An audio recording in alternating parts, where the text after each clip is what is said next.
Students, very good evening to all of you. Dear student, इस lecture में हम बात करने वाले हैं बॉन्ड एंगल की। बॉन्ड एंगल क्या होता है, लोन पेयर ऑफ इलेक्ट्रॉन्स या double bond, single bond, triple bond कैसे बॉन्ड पेयर को अफेक्ट करते हैं, central metal atom, surrounding atom कैसे इलेक्ट्रोनेगेटिविटी, ये सब चीज़ें बॉन्ड एंगल को अफेक्ट करती हैं। इस लेक्चर में हम ये पढ़ने वाले हैं। मुझे यहाँ पर मैंने डेफिनेशन लिखी हुई है, ऑब्वियस सी बात है, बॉन्ड एंगल आप सबको मालूम है कि अगर कोई भी स्ट्रक्चर मैंने यहाँ पर ड्रॉ किया, ये जो है एक पर्टिकुलर आप बोल सकते हो बॉन्ड को रिप्रेजेंट कर रही है। ये सब इनके बीच में, किन्हीं भी दो बॉन्ड्स के बीच में जो एंगल बनता है उसको हम क्या बोलते हैं, bond angle. Means the angle between the line representing the direction of the bond, that is those orbitals which contain bonding electron, उनके बीच में जो बॉन्ड बनता है उसको हम क्या बोलते हैं, that is called bond angle. तो स्टूडेंट, इस लेक्चर में हम बात करेंगे कि बॉन्ड एंगल किन किन चीज़ों से अफेक्ट होता है और किस तरीके से बॉन्ड एंगल जो है लोन पेयर ऑफ इलेक्ट्रॉन होने से उसकी जो वैल्यू है वो डिक्रीज होती है या इंक्रीज होती है, क्या इफेक्ट पड़ता है। तो सबसे पहले अगर हम बॉन्ड एंगल के बारे में बात करें, फर्स्ट इंपॉर्टेंट चीज़ कि if the structure is symmetrical, structure is symmetrical, it's mean that structure में कोई भी लोन पेयर ऑफ इलेक्ट्रॉन ना हो तो उस स्ट्रक्चर के लिए जो बॉन्ड एंगल होगा, चाहे स्पीसीज अलग अलग ही क्यों ना हो, लेकिन बॉन्ड एंगल क्या रहेगा, सेम रहेगा। जैसे for example, if we talk about CCl4, if we talk about NH4 positive, if we talk about CH4, इन सबका स्ट्रक्चर टेट्राहेड्रल होता है, इन सबकी हाइब्रिडाइजेशन sp3 होती है और इन सबका बॉन्ड एंगल 109.5 डिग्री होता है। मीन्स अगर कोई भी स्ट्रक्चर टेट्राहेड्रल होगा तो उसका बॉन्ड एंगल 109.5 होगा, irrespective of the nature of the surrounding atom, चाहे वो क्लोरीन है, चाहे वो मीथेन है, मतलब चाहे सराउंडिंग एटम क्लोरीन है, चाहे हाइड्रोजन है और चाहे यहाँ पर NH4 पॉजिटिव है, तो सबका बॉन्ड एंगल कितना होगा, 109.5। ठीक है। सिमिलरली मैं कह दूँ BCl3, BF3, BH3, ये सब, इन सबका बॉन्ड एंगल कितने का होगा, 120। क्यों? क्योंकि हाइब्रिडाइजेशन निकालिए 3, इसका मतलब इनका स्ट्रक्चर होगा ट्रायंगुलर प्लेनर और हाइब्रिडाइजेशन होगी sp2 और बॉन्ड एंगल कितना होगा, 120 डिग्री का बॉन्ड एंगल यहाँ पर होगा। 3 डिवाइडेड बाय 2 3, यानी कि sp2 हाइब्रिडाइजेशन और 120 डिग्री का बॉन्ड एंगल। मीन्स पहला पॉइंट हम क्या बोल सकते हैं, if there is no lone pair of electron, there is no lone pair of electrons or structure is symmetrical, structure is symmetrical, ठीक है ना। bond angle is remains that is same, that is according to, same का मतलब क्या हुआ, that is according to given by, that is given by valence shell electron pair repulsion theory, या फिर आप बोल सकते हो हाइब्रिडाइजेशन। मीन रेगुलर एंगल रहेगा, वही ट्रायंगुलर होगा 120, टेट्राहेड्रल होगा तो 109, TPP होगा तो 90 और 120 लाइक दैट, मीन सेम रहेगा। ठीक है। दूसरा पॉइंट कि if lone pair of electrons are present, lone pair of electrons are present, अगर किसी स्ट्रक्चर में लोन पेयर ऑफ इलेक्ट्रॉन्स आ गए, देन यानी कि स्ट्रक्चर कैसा हुआ, एसिमेट्रिक हुआ या अनसिमेट्रिक हुआ, तो उस कंडीशन में क्या होगा, बॉन्ड एंगल चेंज हो जाएगा। बॉन्ड एंगल चेंज कितना चेंज होगा, कितनी वेरिएशन आएगी, वो डिपेंड करेगा कि किस तरीके का स्ट्रक्चर है, सराउंडिंग एटम कैसे हैं, किस तरीके से हैं। For example let me talk about NH3। अगर आप NH3 की बात करें, यहाँ पर देखिए नाइट्रोजन की वैलेंस शेल में 5 इलेक्ट्रॉन, 3 सराउंडिंग डिवाइडेड बाय में 2, 8/2 मीन्स 4। अगर 4 है तो हाइब्रिडाइजेशन क्या होगी बच्चे, sp3, और स्ट्रक्चर क्या होना चाहिए, टेट्राहेड्रल होना चाहिए, लेकिन क्योंकि 4 में से 3 तो है बॉन्ड पेयर और 1 क्या है यहाँ पर lone pair. It's mean that इसका जो स्ट्रक्चर है वो AB3L टाइप है, यानी कि जो स्ट्रक्चर है वो पिरामिडल है, पिरामिडल स्ट्रक्चर कैसा है, पिरामिडल स्ट्रक्चर। और अगर मैं बॉन्ड एंगल की बात करूं तो यहाँ पर हाइब्रिडाइजेशन बेशक sp3 हो, लेकिन यहाँ पर बॉन्ड एंगल 109 का नहीं होगा। क्यों? क्योंकि यहाँ पर हाइब्रिडाइजेशन में हमें पढ़ा है कि एक पोजीशन जो है sp3 की वो एक लोन पेयर ऑफ इलेक्ट्रॉन के द्वारा ऑक्यूपाई है। तो ये लोन पेयर, मैंने पहले भी ये बात कही है कि लोन पेयर ऑफ इलेक्ट्रॉन सिर्फ एक न्यूक्लियस के अटैचमेंट में होते हैं, मतलब सिर्फ यहाँ पे। जबकि बॉन्ड पेयर दो एटम्स के बीच में फिक्स होते हैं, ये इन दोनों, ये वाले जो बॉन्ड पेयर है वो इन दोनों के बीच में फिक्स है, वो इन दोनों के बीच में, मीन्स ये फ्री होता है मूवमेंट के लिए। ये इलेक्ट्रॉन इधर मूव कर सकता है, इधर मूव कर सकता है। और हमने पढ़ा है कि लोन पेयर मैक्सिमम होता है रिपल्शन, उसके बाद loan pair bond pair repulsion होता है, और लीस्ट जो रिपल्शन होता है वो होता है बॉन्ड पेयर रिपल्शन। तो लोन पेयर रिपल्शन मैक्सिमम, उसके बाद लोन पेयर बॉन्ड पेयर, फिर बॉन्ड पेयर। तो ये जो फ्री इलेक्ट्रॉन है बच्चे, ये ऐसे मूव करता हुआ इधर आया, ये जो बॉन्ड एंगल 109 का था उसको इन्होंने थोड़ा सा इधर खिसका दिया, मीन्स यहाँ पर ये जो बॉन्ड एंगल है वो 107 डिग्री का होता है, किसमें, NH3 के केस में, ठीक है। क्यों, due to lone pair bond pair repulsion. फिर ये इधर घूमता हुआ आया, इस बॉन्ड को भी खिसका दिया, मीन्स ऐसे एक एंगल था, ऐसे कर दिया।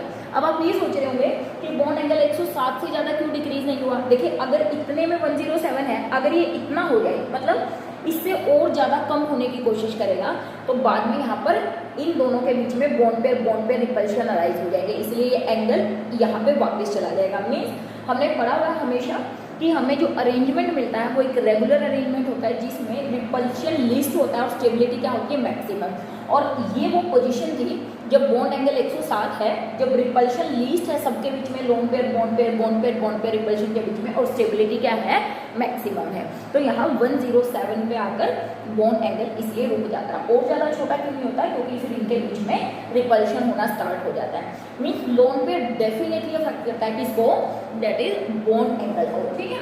Similarly you can take number of example, you can take example of water के केस में देख लीजिए, H2O स्ट्रक्चर निकालिए, ऑक्सीजन के केस में 6, 2 सराउंडिंग ये वाले, डिवाइडेड बाय में 2, 4 है, तो हाइब्रिडाइजेशन तो क्या हो गई बच्चे, sp3। लेकिन उसमें से हमें चेक करना कि 2 में से 4 में से 2 बॉन्ड पेयर है, it's mean that 2 lone pair, यहाँ पर 2 bond pair and 2 lone pair. Means hybridisation बेशक sp3 है, लेकिन स्ट्रक्चर कैसा बनेगा, लोन पेयर और हाइड्रोजन एंड हाइड्रोजन, यानी स्ट्रक्चर तो कैसा है, बेंट, ज्योमेट्री टेट्राहेड्रल है, लेकिन स्ट्रक्चर कैसा है, बेंट। तो ऑब्वियस सी बात है, यहाँ पर क्या हुआ, पहले लोन पेयर रिपल्शन, ये पास से रिपेल हो गए, और जब ये रिपेल हुए तो ये इधर आए, ये इधर आया, इनके बीच में जो 109 का एंगल था, अगर ये रेगुलर टेट्राहेड्रल होता तो ये एंगल क्या हुआ, ऐसे कम हो गया, कितना रीच कर गया, ये रीच कर गया 104 डिग्री, मतलब 104 डिग्री में। इससे ज़्यादा छोटा क्यों नहीं हुआ, क्योंकि अगर इससे ज़्यादा छोटा होगा, मतलब ये अगर और ज़्यादा पास आएंगे तो इनमें दोनों हाइड्रोजन में रिपल्शन स्टार्ट हो जाएगा, फिर से रिपेल होना शुरू हो जाएगा। मतलब ये 104 का बॉन्ड एंगल ऐसा एंगल था जब इनके बीच में रिपल्शन मिनिमम है और स्टेबिलिटी क्या है, मैक्सिमम है, इसलिए स्ट्रक्चर क्या हुआ, बेंड। तो यहाँ पर बॉन्ड एंगल क्या हो रहा है, अफेक्ट हो रहा है किसकी प्रेजेंस से, presence of lone pair of electron से। Similarly, you can take example of ClF3, you can take example of SF4. There are number of examples in which the bond angle is affected by presence of ClF3 का structure अगर हमें बनाए, ठीक है, chlorine central है, 3 हो गए, 7 और 3 10 डिवाइडेड बाई में 2 मीन्स 5 है, तो हाइब्रिडाइजेशन तो क्या होगी, sp3d। अगर sp3 है तो हम कहते हैं कि कैसा स्ट्रक्चर होगा, tbp। लेकिन क्या रेगुलर tbp है या कुछ चेंज हुआ है, चेक करिए। 5 में से बॉन्ड पेयर तो सिर्फ कितने हैं, 3, इसका मतलब 2 क्या है, लोन पेयर है। इसका मतलब अगर मैं इसका स्ट्रक्चर बनाऊंगी तो मैं कह रही हूँ Cl, यहाँ पे लोन पेयर, यहाँ पे लोन पेयर, ये फ्लोरी एंड फ्लोरी। अगर आपको याद हो तो यहाँ पे स्ट्रक्चर ऐसा होता है tbp, लाइक दिस, ठीक है, जिसमें हमने कहा था ये 3 एक प्लेन में होते हैं, ये 3 एक प्लेन में होते हैं, और ये 2 एक प्लेन में होते हैं। इनके बीच में एंगल होता है 120 का, और इसका और बाकी सबके साथ जो एंगल होता है वो 90 का, मतलब यहाँ पर 120 और 90 के एंगल होते हैं। तो बच्चे यहाँ पर क्या इन लोन पेयर ऑफ इलेक्ट्रॉन, देखो ऑब्वियस है, इनके कारण क्या होगा, रिपल्शन होगा, और जब इनमें रिपल्शन होगा तो ये जो बॉन्ड्स है यहाँ पर, ये बॉन्ड्स बेसिकली क्या हो जाएंगे, बेंड हो जाएंगे, लाइक दिस। मीन्स इसका जो एक्चुअल स्ट्रक्चर होगा वो डिस्टोर्टेड टीपीपी तो है ही, मतलब बेसिकली तो हम इसको क्या बोलते हैं, this is called T shape. लेकिन उस टी शेप में भी क्या है, डिस्टोर्शन आ गया है, किसके कारण, due to the repulsion between these 2 lone pair of electrons. तो इस तरीके से शेप क्या होगी इनकी, चेंज हो जाएगी, यानी कि बॉन्ड एंगल भी क्या होंगे, चेंज होंगे, किसके कारण, due to presence of lone pair of electron. SF4 का भी आप स्ट्रक्चर बना सकते हैं, उसमें भी जो बॉन्ड एंगल्स हैं वो क्या करेंगे, थोड़े से, ये जो बॉन्ड्स हैं वो क्या हो जाएंगे, थोड़े से बेंड हो जाएंगे। मीन ये बात कंफर्म हुई कि presence of lone pair affect the bond angle, पहली कंडीशन, ठीक है। दूसरी बात, सेकेंड, जो ट्रिपल बॉन्ड होता है फेसिस या क्रिएट्स बोल सकते हैं more repulsion than double bond and double bond faces more repulsion than single bond या आप ये भी कह सकते हो कि डबल बॉन्ड और ट्रिपल बॉन्ड की प्रेजेंस स्ट्रक्चर को तो अफेक्ट नहीं करती है। मतलब स्ट्रक्चर अगर किसी का टीबीपी है तो टीबीपी ही रहेगा, अगर किसी का स्ट्रक्चर ट्रायंगुलर है तो ट्रायंगुलर रहेगा, जैसा भी टेट्राहेड्रल है तो टेट्राहेड्रल रहेगा। But presence of double bond and triple bond they affect the bone angle. Means अगर किसी स्ट्रक्चर में डबल बॉन्ड है या ट्रिपल बॉन्ड है तो डबल बॉन्ड और ट्रिपल बॉन्ड कंटेनिंग जो भी कंपाउंड्स होंगे या जो मॉलिक्यूल होंगे उनका बोन एंगल क्या होगा, ज़्यादा होगा बजाय कि किसके, सिंगल बॉन्ड कंटेनिंग कंपाउंड। और बच्चे इसका सीधा रिलेशन आप किससे मान सकते हैं, बोन लेंथ से मान सकते हैं। देखिए हमने पढ़ा है अब तक कि ट्रिपल बॉन्ड लेंथ सबसे छोटी होती है, डबल बॉन्ड उसके बाद होती है, फिर सबसे बड़ी होती है सिंगल बॉन्ड लेंथ। इसका मतलब अगर मैं कह रही हूँ कि ये सेंट्रल एटम है और मान लीजिए ये सराउंडिंग एटम है, इनके बीच में अगर सिंगल बॉन्ड है तो दूरी ज़्यादा होगी, अगर दूरी ज़्यादा है तो रिपल्शन कम होगा। लेकिन अगर इनके बीच में डबल बॉन्ड हुआ तो ये ऑब्वियस है छोटा होगा। इसका मतलब ये दोनों आपस में पास आएंगे तो रिपल्शन होगा। सिमिलरली अगर ट्रिपल बॉन्ड हुआ तो और ज़्यादा पास आ जाएंगे क्योंकि ट्रिपल बॉन्ड लेंथ और छोटी होती है। जितना ही पास आएंगे उतना ही ज़्यादा क्या करेंगे, रिपेल करेंगे। ठीक है, इसका एक एग्जाम्पल लेंगे हम बाद में, फिर उसको एक्सप्लेन करेंगे। ट्रिपल बॉन्ड जो है वो मोर रिपल्शन कोज करता है than double bond causes more repulsion than the single bond. Means इसका मतलब क्या हुआ, हम ये बोल सकते हैं कि मॉलिक्यूल्स कंटेनिंग डबल और ट्रिपल बॉन्ड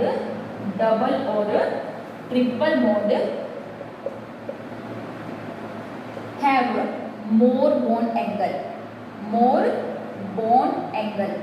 मोर नहीं लार्जर बॉन्ड एंगल बोलेंगे, larger bond angle than molecules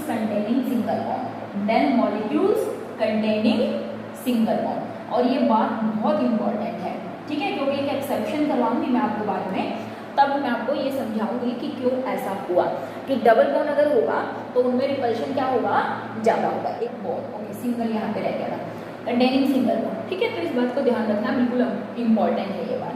ठीक है, now let me move on another important aspect कि what is the effect on bond angle of the central atom and the surrounding atom electronegativity. Means अगर हम bond angle की effect की बात करें, अगर मैं थर्ड पॉइंट की बात करूं, क्या effect of electronegativity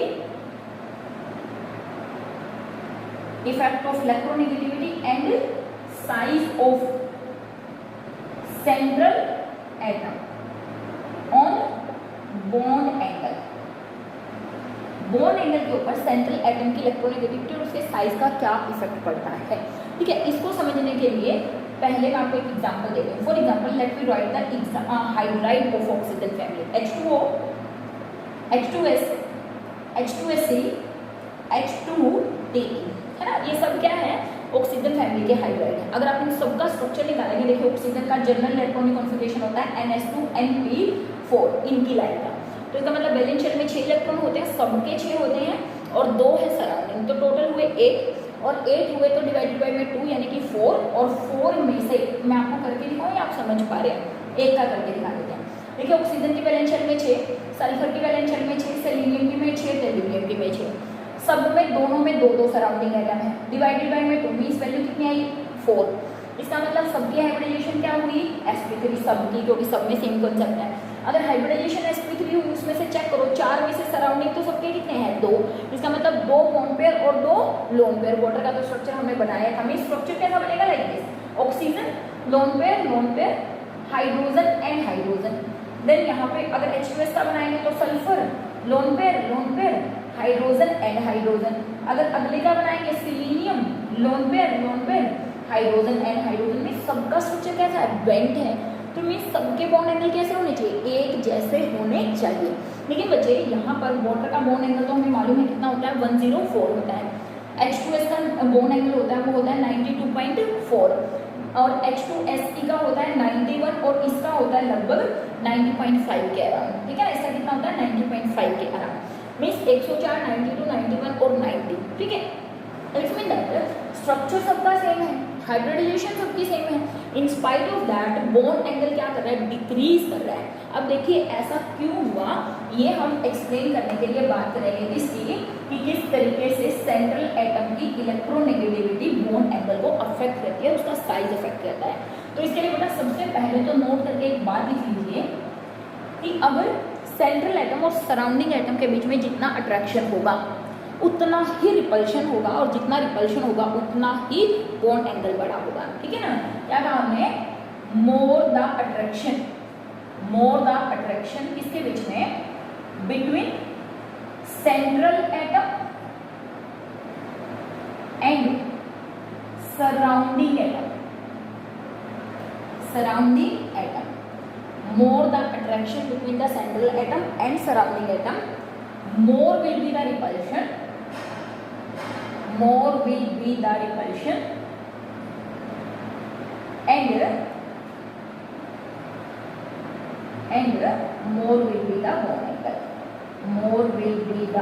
bond angle। तो इस बात को तो हमेशा याद रखना है, जितना ज़्यादा रिपल्शन उतना ही ज़्यादा बॉन्ड एंगल, जितना ज़्यादा रिपल्शन उतना ही ज़्यादा बॉन्ड एंगल। तो उसको अब हम इसका एग्जांपल लेकर उस चीज़ को एक्सप्लेन करते हैं। OHNH हमने लिखा, हमने SHNH, फिर हमने कहा SEHNH।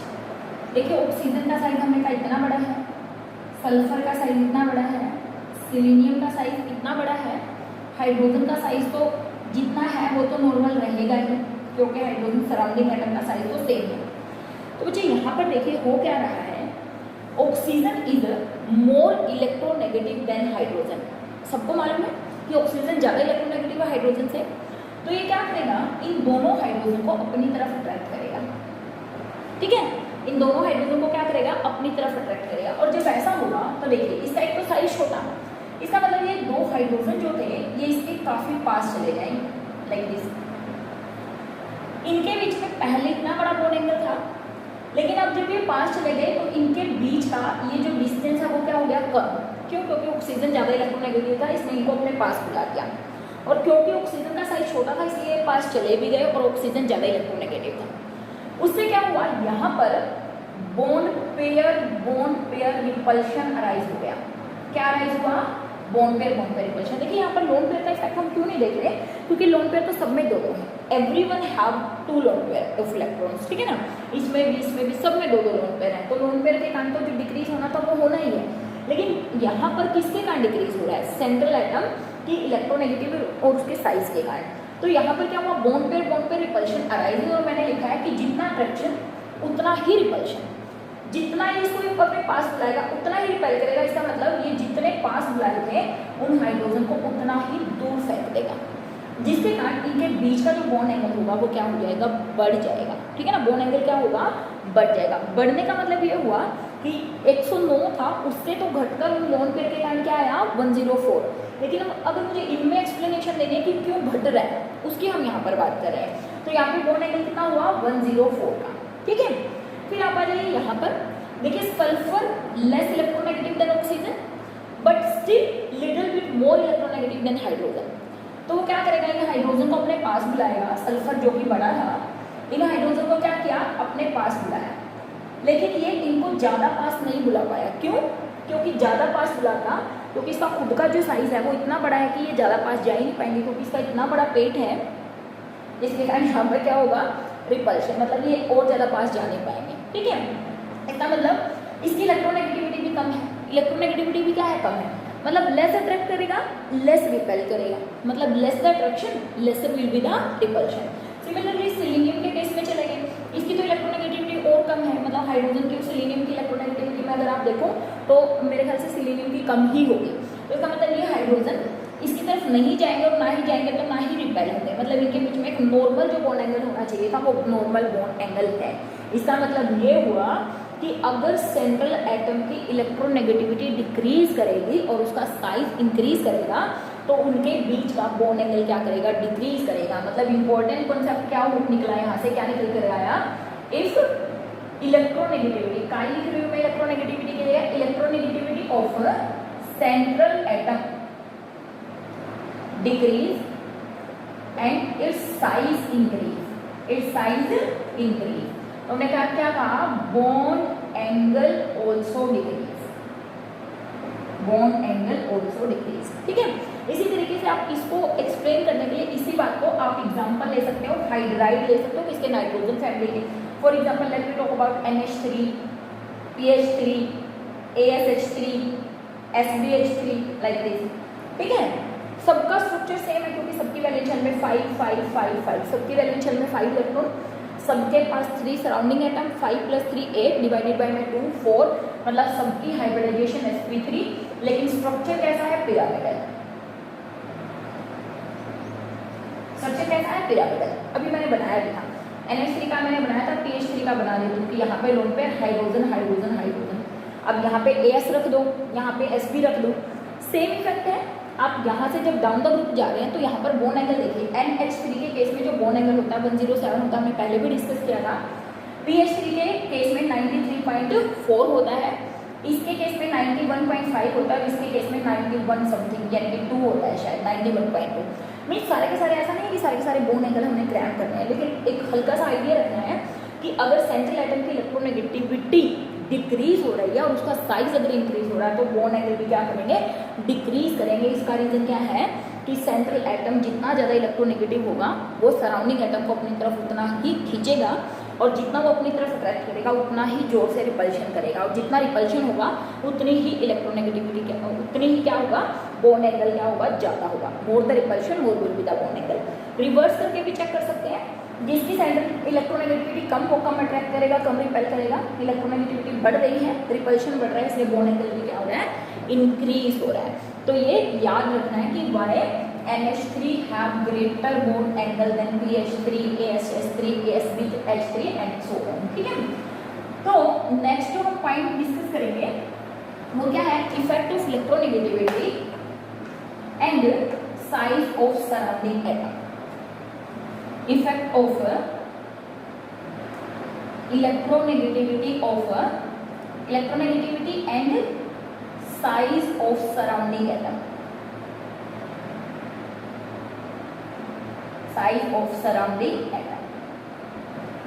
व्हाट हैपन अगर सेंट्रल एटम सेम हो और सराउंडिंग एटम की इलेक्ट्रोनेगेटिविटी और उनका साइज बदल रहा हो। For example let me talk about PF3, PCl3, PBr3 and PI3। Hybridisation निकाल सकते हो, स्ट्रक्चर निकाल सकते हो आराम से। 5 + 3 8 डिवाइडेड बाय में 2 4 है तो हाइब्रिडाइजेशन क्या होगी, sp3, लेकिन 3 लोन पेयर हुए तो इसका मतलब एक लोन पेयर हुआ, यानी कि PF3 का स्ट्रक्चर कैसा होगा, lone pair, fluorine fluorine and fluorine. PCl3 का स्ट्रक्चर कैसा होगा, lone pair, chlorine chlorine and chlorine. PBr3 का कैसा होगा, lone pair, bromine bromine and bromine. अब देखिए यहाँ पर क्या हो रहा है, बोन एंगल पे क्या इफेक्ट पड़ता है। अगर मैं बात करूँ बोन एंगल बढ़ रहा है, इसका बोन एंगल होता है 97, इसका बोन एंगल होता है 100, इसका एंगल होता है 101 और इसका बोन एंगल होता है लगभग 102। मतलब ये अप्रोक्सीमेट आइडिया कुछ मैं आपको दे रही हूँ कि ये इनके बोन एंगल्स होते हैं। ठीक है, जरूरी नहीं है आप याद रखें, सिर्फ कॉन्सेप्ट याद रखें, क्योंकि बोन एंगल तो बहुत सारे हैं, कितने कम याद रखेंगे।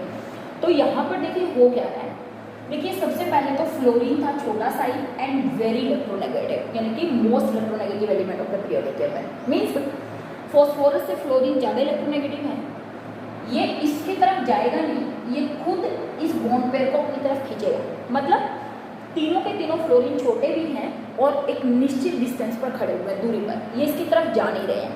इसका मतलब सेंट्रल एटम सराउंडिंग एटम को अपनी तरफ खींच नहीं रहा है, और अगर खींच नहीं रहा तो रिपेल भी नहीं कर रहा है। इसका मतलब ना इनके बीच में अट्रैक्शन और ना फिर रिपल्शन, मतलब एक रेगुलर बॉन्ड एंगल, जो कि हमने कहा कितने कहा 97 का, जो कि रिप्रेजेंट करता है इनके बीच में क्या, मैक्सिमम स्टेबिलिटी और मिनिमम रिपल्शन, यानी कि 97 डिग्री के एंगल पर ये वाला स्ट्रक्चर मोस्ट स्टेबल स्ट्रक्चर होता है।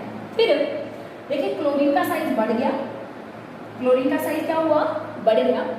साथ में क्लोरीन की इलेक्ट्रोनेगेटिविटी फ्लोरीन की इलेक्ट्रोनेगेटिविटी से क्या है, कम। इसका मतलब ये जो क्लोरीन है और ये जो फॉस्फोरस है, ये क्लोरीन थोड़ा, ये फॉस्फोरस थोड़ा सा क्लोरीन को अपनी तरफ खींच सकता है। ठीक है, और उसके साथ साथ यहाँ पर साइज बड़ा होने के कारण इनके बीच में क्या हुआ, रिपल्शन, और इस रिपल्शन के कारण ये क्या हो गए, इनको थोड़ा सा दूर जाके खड़ा होना पड़ा ताकि इनके बीच में रिपल्शन क्या हो जाए, मिनिमाइज हो जाए। क्यों, क्योंकि साइज बड़ा था। यहाँ पर क्या होना शुरू हो गया, bone pair repulsion, lone pair का रिपल्शन तो था ही, ठीक है, तो इसलिए बोन एंगल हल्का सा इंक्रीज हो गया, 100 पर रीच कर गया। फिर आप ब्रोमीन पर पहुंचे तो ब्रोमीन का साइज थोड़ा सा और बढ़ गया, है ना, क्लोरीन से थोड़ा सा और बड़ा है। सिमिलरली इलेक्ट्रोनेगेटिविटी थोड़ी सी और कम हो गई, इसकी कितनी है 4, इसकी कितनी है 3.5, क्लोरीन की 3, और इसकी कितनी है 2.8। तो इसमें क्या हुआ कि ये जो ब्रोमीन थे वो उनकी इलेक्ट्रोनेगेटिविटी इनकी कंपैरिजन में कम है और साइज क्या है, बड़ा है, साइज क्या है, बड़ा, तो रिपल्शन करेंगे और रिपल्शन के कारण इनको थोड़ा सा और दूर दूर जाकर खड़ा होना पड़ेगा, जिसके कारण बॉन्ड रिपल्शन क्या हो जाए, कम, और बॉन्ड एंगल क्या होता है, थोड़ा सा इंक्रीज, फर्दर इंक्रीज। मीन्स एक पॉइंट और लिख सकते हैं कि if electronegativity and size of surrounding atom, यहाँ पे if electronegativity and size of surrounding atom क्या करेंगे, अलग अलग इफेक्ट लिखना पड़ेगा। If electronegativity of surrounding atom decrease, electronegativity of surrounding atom decrease and size increase, bond angle क्या करेगा, इंक्रीज करेगा, बॉन्ड एंगल क्या करेगा, इंक्रीज करेगा। तो ये कुछ फैक्टर्स हैं बच्चे जो कि किसको अफेक्ट करते हैं, बॉन्ड एंगल को अफेक्ट करते हैं। उसी के साथ साथ हम यहाँ पर एक दो एक्सेप्शन की भी स्टडी करने वाले हैं। होप आपको ये कंसेप्ट अच्छे से क्लियर हुआ होगा और ये बात समझ में आई होगी कि किस तरीके से बॉन्ड एंगल अफेक्ट होता है, किससे, सेंट्रल एटम सराउंडिंग एटम की इलेक्ट्रोनेगेटिविटी के कारण और उनके साइज के कारण। ठीक है, तो ये 2 पॉइंट अच्छे से याद करके हमें लिखना है और इनको याद रखना है क्योंकि बॉन्ड एंगल से रिलेटेड क्वेश्चन हमें पूछे जा सकते हैं। ठीक है, फिर अगर हमसे कोई पूछ ले NH3 और NF3 में से किसका बॉन्ड एंगल ज़्यादा होगा, out of NH3 and NF3 which have greater bond angle. देखिए स्ट्रक्चर ड्रॉ करिए, NH3 का स्ट्रक्चर बच्चे क्या होता है, पिरामिडल, NF3 का स्ट्रक्चर बच्चे क्या होता है, पिरामिडल। तो क्या दोनों का ही बॉन्ड एंगल 107 नहीं होना चाहिए, क्योंकि इसका 107 होता है तो इसका भी 107 होता है। लेकिन आप चेक करिए यहाँ पर सेंट्रल एटम की इलेक्ट्रोनेगेटिविटी ज़्यादा है किससे, सराउंडिंग एटम से। इसका मतलब ये इनको अपनी तरफ खींचेगा, खींचने के बाद जब ये पास चले जाएंगे हाइड्रोजन, इनके बीच में रिपल्शन बढ़ेगा। अब तो देखो कितनी दूर दूर है, यहाँ पर चले गए तो इनके बीच में रिपल्शन बढ़ेगा, और रिपल्शन बढ़ेगा तो ये और दूर दूर जाके खड़े होंगे। इसका मतलब इसमें बॉन्ड एंगल बढ़ेगा। लेकिन जबकि यहाँ पर अगर आप बात करें, यहाँ पर सराउंडिंग एटम की इलेक्ट्रोनेगेटिविटी सेंट्रल एटम की इलेक्ट्रोनेगेटिविटी से ज़्यादा है। इसका मतलब ये इनको अपनी तरफ नहीं खींच सकता, उल्टा फ्लोरीन ऑलरेडी एक डिस्टेंस पर खड़े हुए हैं, दूरी पर खड़े हुए हैं। इसका मतलब रेगुलर बॉन्ड एंगल बना के रखे हुए ऑलरेडी, मतलब ना ये पास जाएंगे ना ये रिपेल होंगे, और अगर ये रिपेल नहीं हुए तो बॉन्ड एंगल क्या नहीं होगा, बढ़ेगा नहीं। It's mean that NH3 have greater bond angle than NF3। तो वेरी वेरी इंपॉर्टेंट क्वेश्चन आ जाए, why NH3 have greater bond angle, larger bond angle than PF3। तो आप इसको इजीली एक्सप्लेन कर सकते हो on the basis of difference in the electronegativity of central and surrounding atom. ठीक है, इसी तरीके से अगर एक क्वेश्चन डिस्कस किया जाए PH3 एंड PF3 के केस में, PH3 एंड PF3 अगर पूछ रहे out of PH3 and PF3 which have greater bond angle, हम कहेंगे PH3, लेकिन ये गलत है। Means in this case PF3 have greater bond angle than PH3। अब दिमाग में फिर कोई प्रॉब्लम कि अभी तो मैंने कहा था कि अगर सराउंडिंग एटम की इलेक्ट्रोनेगेटिविटी क्या हो, ज़्यादा हो, तो बॉन्ड एंगल क्या होता है, छोटा होता है ना। बॉन्ड एंगल क्या होता है, छोटा, क्योंकि ऑलरेडी वो दूर खड़े रहेंगे। स्ट्रक्चर तो इनका भी वही है, it have same structure that is PH and H। It also have P F F और F, मीन दोनों का पिरामिडल स्ट्रक्चर है। तो यहाँ पे कौन सा ऐसा अनदर कैरेक्टर अराइज हो गया। तो बच्चे यहाँ पर मैं आपको एक और इम्पॉर्टेंट, मैंने एक पॉइंट आपको लिखवाया था कि अगर किसी भी मॉलिक्यूल में क्या हो, डबल बॉन्ड कैरेक्टर अराइज होता हो, उस डबल बॉन्ड कैरेक्टर को यहाँ पर मैं रेजोनेंस का नाम दे रही हूँ। हालांकि मैंने आपको रेजोनेंस अभी करवाया नहीं, अभी आया भी नहीं है, लेकिन यहाँ पे मैं आपको हल्का सा ये बताना चाहूँगी कि देखिए ये जो फ्लोरीन होता है, इस फ्लोरीन के पास क्या होते हैं, वैलेंस शेल में इलेक्ट्रॉन्स होते हैं। All fluorines have electron in the valence shell.